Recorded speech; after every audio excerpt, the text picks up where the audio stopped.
সিনা কোষে শিকল টানে কষিলে কটকট করে। এই এক কবিতা দিয়ে আমরা পুরা ত্রিকোণমিতির সবগুলি সূত্র মোটামুটি মনে রাখতে পারি, যেমন sine square theta plus cos square theta ইত্যাদি ইত্যাদি। সো চলুন লেটস গেট স্টার্ট। তো মূল কবিতাটা ছিল সিনা কোষে শিকল টানে কষিলে কটকট করে। এখান থেকে একদম প্রথম লাইন হচ্ছে আমাদের সিনা কোষে। সো আমরা সিনা কোষেকে আমরা বলতে পারি সাইন স্কোয়ার থিটা এবং কোষের জন্য cos square theta is equal to 1। অর্থাৎ এইটাকে আমরা যদি জাস্ট একটু পক্ষান্তর করি তাহলে আমরা বলতে পারি cos square theta is equal to 1 minus sin square theta. অথবা আমরা বলতে পারি sin square theta is equal to 1 minus cos square theta. ঠিক একই ভাবে সিনা কোষের পর হচ্ছে শেকল টানে, অর্থাৎ শেকল টানের জন্য আমরা বলতে পারি শেকলের জন্য sec স্কয়ার থিটা এবং টানের জন্য tan square theta is equal to 1, অর্থাৎ sec square theta minus tan square theta is equal to 1।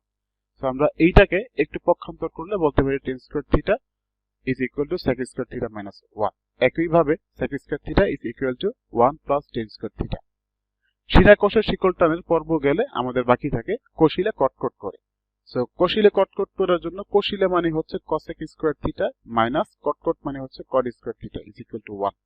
এটাকে আমরা যদি একটু পক্ষান্তর করি তাহলে আমরা বলতে পারি cosec square theta is equal to 1 plus cot square theta এবং cot square theta is equal to cosec square theta minus 1। মাত্র 30 সেকেন্ডই সম্ভব এই একটি কবিতার মাধ্যমে পুরো ত্রিকোণমিতির সূত্রগুলিকে মেমোরাইজ করা।